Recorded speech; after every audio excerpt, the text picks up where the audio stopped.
자, 이번에는 돈이 흐르는 스토리, 돈맥을 좀 짚어보는 시간입니다. 올해 초 비트코인 개발자가 메인넷에 NFT를 발행할 수 있는 오디너스 프로토콜을 개발하면서 드디어 비트코인에서도 NFT 발행이 가능해졌습니다. 오디너스 출시에 신규 이용자가 유입이 되면서 활성 주소가 신기록을 경신하기도 했는데요. 이 현 비트코인 약세가 비트코인 NFT와 관련이 있는데 이 비트코인의 약세의 원인이 뭔지, 그리고 비트코인 NFT는 과연 어떻게 발행이 되는 것인지 김용영 엠블록 코인 담당 에디터와 함께 자세한 이야기 나눠보겠습니다. 어서 오세요. 안녕하세요. 네, 이 비트코인이 3만 달러를 넘지를 못하고 있습니다. 2만 7천 달러 내에서 머물러 있는데 주말에는 소폭 강세를 보였다가 또 주중에 또다시 약세를 보이고 있는데 이유가 뭘까요? 네, 최근 비트코인 약세 그리고 이제 최근에 비트코인 가격을 전망을 하는데 가장 중요한 포인트를 한 3가지를 들 수가 있겠습니다. 네. 가장 첫 번째는 역시나 미국에서 계속 나오고 있는 코인 관련 규제인 거죠. 이 코인 관련 규제를 미국 금융당국, 즉 이제 증권거래위원회 이쪽에서 이제 주로 진행을 하다가 최근에는 이게 재무부와 법무부까지 이제 코인 규제에 가세하는 형국이 벌어졌습니다. 특히 이 코인 관련된 규제가 러시아가 우크라이나 전쟁을 하면서 계속 이제 그 금융 규제를 받고 있지 않습니까? 네네. 이 금융 규제를 회피하는 방안으로 이 방도로 이 코인이 쓰인 게 아니냐 하는 이제 그런 의혹이 제기가 되면서 이 관련한 계좌와 관련한 사업을 이제 전부 다 살펴보는 이런 상황으로 전개가 되고 있는데요. 이렇게 규제가 점점 강화되는 거는 당연히 시장에 좋을 리가 없습니다. 네. 예, 이걸 하나 짚을 수가 있고요. 역시나 그리고 두 번째는 계속 말씀드렸던 이제 미국의 그 은행 파산 위기. 은행 파산 우려가 있겠습니다. 이제 퍼스트 리퍼블릭 은행이 이제 JP 모건에 인수되면서 조금 잠잠해졌다가 이제 팩웨스트라고 하는 이제 특히 미국의 이 지방 은행들이 계속해서 이제 이 자금 경색, 이 예금 인출 등의 우려에 이제 시달리고 있는데요. 네. 역시 팩웨스트 이후에 이 은행 위기가 이제 은행 파산에 대한 우려가 잠시 이제 소강 상태에 있는 것도 소강 상태가 있어서 이제 비트코인에 대한 영향력은 좀 더 줄어든 것 같아요. 그래서 두 번째로 볼 수가 있겠고 마지막 세 번째가 이제 오늘 많이 얘기할 이제 비트코인 NFT, 비트코인의 이제 활용도가 좀 높아지고 있는 이걸 들 수가 있겠는데요. 비트코인 네트워크가 사실 보면은 그렇게 빠르거나 성능이 좋은 네트워크가 아닙니다. 예, 비트코인이 여러 이제 주체들이 탈중앙화라는 이유 때문에 여러 주체들이 다 같이 이제 블록을 네트워크를 검증하기 때문에 이 화폐를 네. 은행을 통해서 이렇게 A은행에서 B은행으로 이렇게 송금을 한다고 했었을 때 A은행과 B은행뿐만이 아니라 CDE 은행들이 다 같이 보고 있다고 이렇게 보시면 돼요. 네. 그러면 아무래도 송금이 되는데 시간이 오래 걸리겠죠. 그래서 비트코인이 그렇게 성능이 좋은 네트워크가 아닌데 여기에 비트코인을 네트워크를 활용한 다른 아까 말씀하신 NFT와 같은 이런 것들이 나오면서 비트코인 네트워크가 쉽게 말해서 트래픽 잼에 걸렸어요. 네. 그러다 보니까 이제 지난 주말에 바이낸스에서 이제 비트코인이 인출이 중단되는 사태가 한 2번 발생을 했었거든요. 약 1시간 가까이 유지됐었는데 네. 이게 다시 그래도 회복되긴 했었습니다. 하지만 이제 코인 투자자들 사이에서는 비트코인 네트워크에 어떤 좀 문제가 있는 게 아니냐, 비트코인 네트워크가 이렇게 멈추는 거는 좋은 것이 아닌데라고 하면 좀 우려가 확산되면서 네. 이제 비트코인 가격에 좀 영향을 미쳤습니다. 네, 그러니까요. 이 비트코인 가격 규제와 관련해서 또 은행 파산 위기, NFT 3가지 짚어주셨는데 사실 미국 코인 규제는 하루 이틀 일이 아니어서 그렇다 치는데 바이낸스에서는 왜 이 비트코인 인출이 중단이 된 건지 뭔 문제라도 생겼던 걸까요? 이게 사실 이제 거래소에서 비트코인 인출이 중단된다는 거는 네. 은행이 영업을 멈췄다, 은행의 온라인 송금이 정지됐다라는 것과 거의 비견되기 때문에 상당히 큰 사건입니다. 네. 큰 이슈이고요. 그리고 이렇게 인출이 중단되면 내부에서는 거래를 할 수 있긴 합니다만 아무래도 인출이나 입금이 자유로워야 거래가 활성화되기 때문에 거래소 입장에서도 좋을 게 아닙니다. 네. 하지만 이렇게 중단될 수밖에 없었던 이유가 앞서 말씀드린 이제 비트코인을 활용한 NFT 그리고 비트코인을 활용한 다양한 토큰들이 좀 나오면서 비트코인 네트워크가 거의 이제 포화 상태에 들어섰기 때문인데요. 네. 비트코인의 실제 처리 용량은 제 기억에 분이었나 시간이었나 근데 어쨌든 이게 그 트래픽이 한 자릿수에 불과합니다. 그래서 이게 뭐 1시간에 뭐 이렇게 고속으로 지금 우리나라 은행에서 온라인 송금을 이렇게 쉽게 할 수 있는 것처럼 빠르게 할 수 있는 상황이 아니거든요. 네. 그래서 비트코인 네트워크를 통한 트랜잭션 처리가 그렇게 원활한 상황은 아닌데 최근에는 이제 비트코인 송금에만 이 네트워크가 쓰여져서 그래도 원활하게 비교적 처리를 할 수 있었습니다만 네.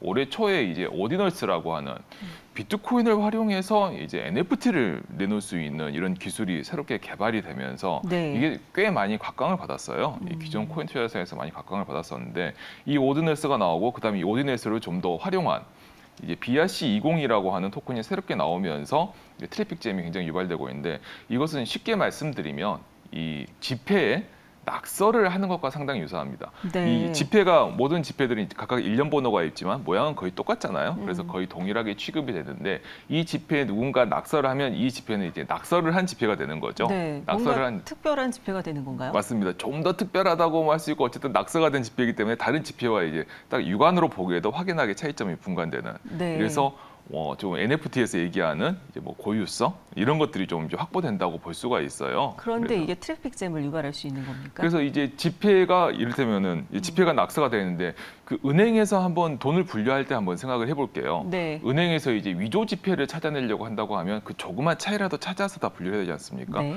일반적으로 은행에서 돈을 셀 때는 기계에 넣으면 이렇게 빠르게 세지만 위조 지폐를 감별하려면 돈을 세는 것과는 훨씬 더 많은 시간과 노력이 들어가게 고도의 되겠죠. 작업이 필요하겠죠. 맞습니다. 네. 그와 비슷하게 보시면 됩니다. 위조 지폐는 아니지만 어쨌든 낙서가 된 지폐를 가려내야 하는 거죠. 네. 그러다 보니까 이 네트워크에 좀 더 많은 시간과 자원이 들어가면서 포화 상태가 발생을 해서 이게 결국은 거래소에도 영향을 미쳐서 거래소에서 잠시 인출 중단 사태가 발생하게 한 원인이 될 수 있는 네, 것입니다. 지폐에 낙서하는 것 같은 느낌이다라고 말씀하셨는데 그게 네. 문제가 됐다는 건데 BRC20과 오디널스에 대해서 자세한 설명을 좀 해주시죠. 좀 네. 어렵게 다가와서요. 맞습니다. 네. 조금 더 설명을 드릴게요. 이제 낙서하는 지폐에 낙서를 함으로써 이제 고유성 이렇게 말씀을 드렸었는데 사실 이 지폐에 낙서하는 게 뭐 어떤 의미가 있느냐 이렇게 말씀하시는 분도 상당히 많습니다. 네. 그리고 이게 비트코인은 뭐 어떻게 구현이 되느냐? 비트코인은 사실 이 디지털이기 때문에 실제로 볼 수 있는 지폐가 아니지 않습니까? 그러니까요. 여기에 낙서를 한다라 이렇게 하는데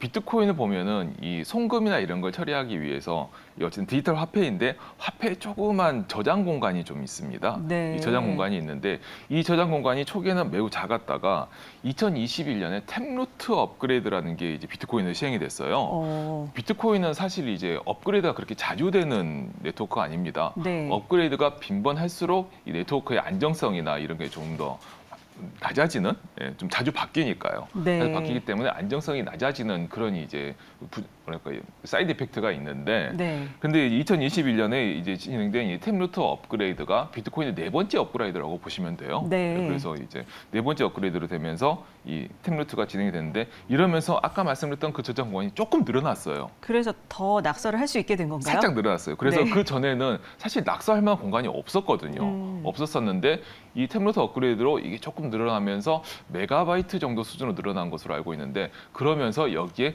작은 JPG 이미지를 넣을 수 있게 된 것입니다. 네. 그래서 사람들이 이거를 이제 확인하면서 공간이 늘어났네. 여기로 할 수 있는 게 뭐가 있을까라는 걸 하다가 이제 올해 초에 이미지를 여기에 넣을 수 이렇게 하니까 이미지가 들어가는구나라는 걸 이제 발견하면서 네. 이게 이제 오디너스로 이제 발전이 된 거였고요. 네. 그렇기 때문에 이 비트코인 각 비트코인당 이 만들어지는 비트코인당에 조그만 이렇게 이미지가 각각 다른 이미지를 넣게 되면서 앞에 비트코인과 뒤에 비트코인이 상당히 많이 다른 결과를 낳게 되는 거죠. 뭔가 나만의 비트코인을 만들 맞습니다. 수 있는 그런 네. 것으로 보이는데 이렇게 비트코인의 기능이 개선이 되면서 좋아할 수도 있겠지만 문제는 기능 개선으로 인해서 바이낸스 인출 정지 같은 일이 계속 발생이 된다면 오히려 안 좋을 텐데요. 어떻게 보십니까? 맞습니다. 그래서 올해 초에 이런 NFT 이렇게 고유성을 부과함으로써 네. 현 NFT와 비슷한 효과를 낼 수 있는 이 오디너스가 발견이 되고 이 낙서를 하면은 이제 하나만 이렇게 똑같지 않습니까? 네. 근데 이거를 좀 더 생각을 해보니까 도장을 찍어도 되겠다라고 해서 이를테면 하나의 이 여러 비트코인에 도장 1000개를 찍은 1000개의 비트코인 이런 식으로 하면서 네. 이걸 이제 NFT가 아니라 토큰으로 한 이게 바로 BRC20 토큰입니다. 네. 이러면서 사람들이 이 1000개만 이제 이렇게 하면은 이제 이것도 뭐 희소성이 있는 거니까 좋게 되겠네 이런 식으로 하게 되는데 그런데 지폐에 낙서를 한다는 거에 대해서도 사실 많은 분들이 돈에 저 왜 쓸데없이 낙서를 하지? 그렇죠. 라고 하는 이런 네. 이 호불호가 있지 않습니까? 네네. 비판하시는 분들도 있고 또 어느 관광지에서는 이렇게 동전을 이렇게 납작하게 눌러서 무슨 모양으로 만들어 팔기도 하지 않습니까? 네. 이런 것도 사실 비판의 소지가 있고요. 쓸 수가 없으니까. 예, 화폐를 훼손한다는 네. 얘기도 있고 역시 비트코인에서도 마찬가지입니다.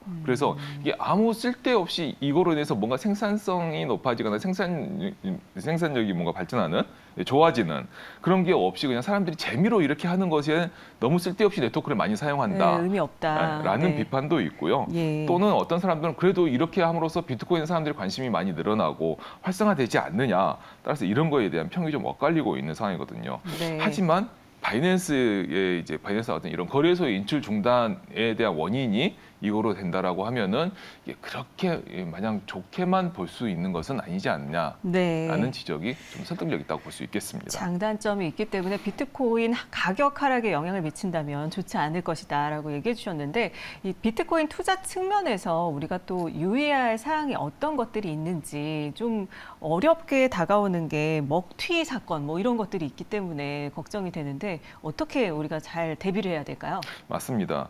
특히 지금 BRC20이 지금 가장 최근에 나온 사례인데요. BRC20 토큰 같은 경우는 말씀드렸던 것처럼 지폐에 도장을 찍는 것과 상당히 유사한 방식으로 해서 본인들의 토큰을 이렇게 쉽게 만들어낼 수 있는 이런 기술입니다. 네. 그런데 이렇게 지폐에다 도장을 찍으면 아까 말씀드린 이게 재미로라고 했지 않습니까? 근데 이제 이런 암호화폐 재미를 이제 추구하는 토큰이 또 따로 분류가 돼 있습니다. 네. 밈 토큰이라고 해서 뭐 가장 유명한 토큰이 이제 일론 머스크와 가장 연계되어 있는 도지코인.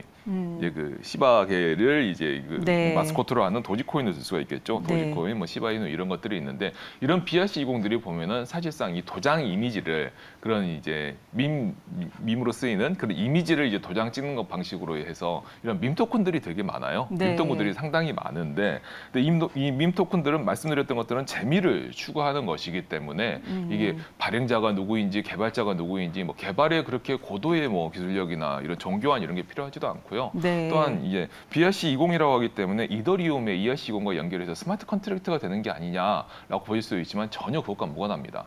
스마트 컨트랙터가 적용되지 않기 때문에 그냥 정말 토큰일 뿐이거든요. 네. 토큰이고 재미로 이렇게 교환하는 이것일 뿐이고 그리고 이 토큰들이 그리고 이제 최근에 상장 거래소에 이제 이렇게 거래소에 지원을 하고 있는데 이게 국내에서는 좀 쓰는 게 이제 금지돼 있는 규제로 이제 제재를 받고 있는 해외 거래소들, 해외 중소 거래소들이 많이 상장이 되고 있어요. 네. 많이 거래 지원이 되고 있어서 이런 부분도 조금 유념해 보셔야 할 필요가 있고요. 특히나 이런 BRC20 토큰의 무분별한 발행으로서 비트코인 네트워크의 수수료가 굉장히 지금 올라가고 있는데 네. 이게 상당히 여러 가지 문제로 좀 일으킬 가능성이 높습니다. 네. 아까 말씀드린 거래소 인출 중단도 이에 비슷한 사태이고요. 네. 특히나 재미를 추구하기 때문에 비트코인의 가치 상승에는 크게 영향을 미치지 않는다는 거. 이런 부분도 주의하실 필요가 있겠습니다. 네, 제가 잠깐 말씀을 드렸지만 진도지 코인 먹튀 사건 이런 것들도 맞습니다. 있었잖아요. 네네네. 여기에 대해서 우리가 만약 대비를 해야 된다면 어떻게 분별을 해야 될까요? 개발자가 갑자기 사라지는 사태 맞습니다. 정말 무섭거든요. 정확한 이제 비율을 말씀해 주신 건데요. 네. 2021년에 진도지 코인이라고 하는 국내에서 개발한 밈 토큰이 있었었죠. 그때 한창 도지코인이나 이런 열풍이 불었을 때인데, 근데 이 진도지 코인이 개발자가 갑자기 개발을 중단하고 모든 트위터나 홈페이지를 모두 삭제하고 종족을 감췄어요. 네. 이래서 이제 그러면 토큰 전부 팔았죠. 네. 그래서 한 20억 정도의 손해가 발생한 것으로 알고 있는데 이럴 경우 사실 이제 대비가 이게 쉽지가 않고요. 그리고 특히나 밈 토큰 같은 경우는 아까 말씀드렸던 것처럼 이 개발자가 굉장히 오랫동안 블록체인을 개발하거나 특출한 기술력을 있어야만 할 수 있는 부분이 아니기 때문에 누구나 이제 기본적인 프로그래밍 지식이 있으면 누구나 쉽게 개발할 수 있다는 것이 오히려 이런 사기나 이런 데 악용될 가능성이 높습니다. 따라서 사실 밈 토큰 같은 경우는 저는 가급적 관심을 두지 않는 걸 추천해 드립니다. 네. 하지만 만약 관심이 있으신다라고 하면 개발팀이나 이런 이 개발팀과 프로젝트에 대한 상세한 정보를 좀 더 자세히 살펴보시길 권해드리고요. 이 상세한 정보가 없다라고 하면 그만큼 신뢰도가 낮아진다는 사실도 네. 함께 기억하시면 좋겠습니다. 신뢰할 수 있는 것에 투자를 해야겠습니다. 자, 오늘 돈이 흐르는 스토리에서는 김용영 엠블록 코인 담당 에디터와 함께 비트코인 NFT와 관련된 내용 자세히 알아봤습니다. 오늘 말씀 고맙습니다. 감사합니다.